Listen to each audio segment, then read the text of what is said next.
আমরা জেলার সমস্ত ডিআই অফিসগুলোতে বিভিন্ন জেলার সেখানে আমরা অভিযান করছি এবং ডিআইদের কাছে আমাদের দাবি যে আপনাদের আন্ডারে যারা যারা untainted teaching non teaching staff যারাই রয়েছেন তাদের লিস্ট সার্টিফাই করে অবিলম্বে প্রকাশ করা হোক এবং সেটা আপনারা ঊর্ধ্বতন কর্তৃপক্ষের কাছে আমাদের দাবিটা তুলে ধরুন, যাতে শিক্ষামন্ত্রী চেয়ারম্যান তারা যথাযথ পদক্ষেপ গ্রহণ করে। ওএমআর প্রকাশের জন্য আমরা দাবি রাখছি ও সমস্ত ওএমআর অবিলম্বে প্রকাশ করে রিপ্যানেলের দাবি যেন যথাযথভাবে সুপ্রিম কোর্টে রাখা হয়, কারণ রিপ্যানেল পারবে আমাদেরকে বাঁচাতে। এবং সেক্ষেত্রে যারা যোগ্য এবং যারা অযোগ্য তাদের পৃথক তালিকা সার্টিফাই করে প্রকাশ করতে হবে।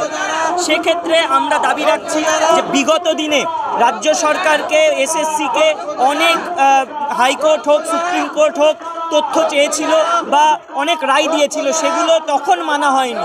ইদানিংকালে শেষকালে এসে মরণকালে গলে জল দেওয়ার মতো কিছু তথ্য দিয়েছেন, কিন্তু সেক্ষেত্রেও আমরা গড়িমসি দেখতে পাচ্ছি। এখনও অনেক গড়িমসি যেন একটা পরীক্ষা কোনো মতে নিয়ে সেই যে দুর্নীতি এবং এই টোটাল ব্যাপারটাকে একটা প্রহসনে পরিণত করছে রাজ্য সরকার এবং কমিশন। আমরা চাইছি অবিলম্বে সমস্ত পদ্ধতি অবলম্বন করে আমাদের দাবিগুলো মিটিয়ে আমাদের প্যানেলটাকে বাঁচানো হোক এবং যোগ্যদের পুনর্বহাল যে কোনো মূল্যে রাজ্য সরকারকে ও কমিশনকে করতেই হবে। আমরা কোনো মতে পরীক্ষা কেন দেব? আজকে দায়টা তো আমাদের নয়, দোষটা তো সেই সমস্ত নেতা মন্ত্রীদের, দোষটা তো তাদের যারা টাকা খেয়ে চাকরিগুলো দিয়েছে, প্রমাণিত তারা জেলে রয়েছে।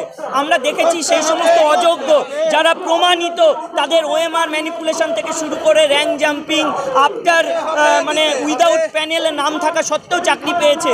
সেই সমস্ত অযোগ্যদের বাদ দিয়ে যোগ্যদের পুনর্বহাল করতেই হবে, বাছাই করতেই হবে এবং সুপ্রিম কোর্টে জোরালো দাবি করতে হবে রিভিউয়ের মাধ্যমে কি করে পুনর্বহাল করা যায়।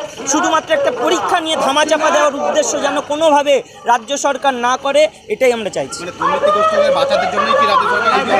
একদমই তাই। দেখুন, দুর্নীতিটাকে যাতে ধামাচাপা দিয়ে একটা পরীক্ষা নিয়ে সব কিছু স্তব্ধ করে দেওয়া যায়, মুখগুলো বন্ধ করে দেওয়া যায়, সেটাই হয়তো চাইছে। তাই জন্য পরীক্ষাটাকেই পাখির চোখ করছে, যেখানে রিভিউটাকে সব থেকে গুরুত্বপূর্ণ আকারে দেখা উচিত। চিন্ময় মণ্ডল।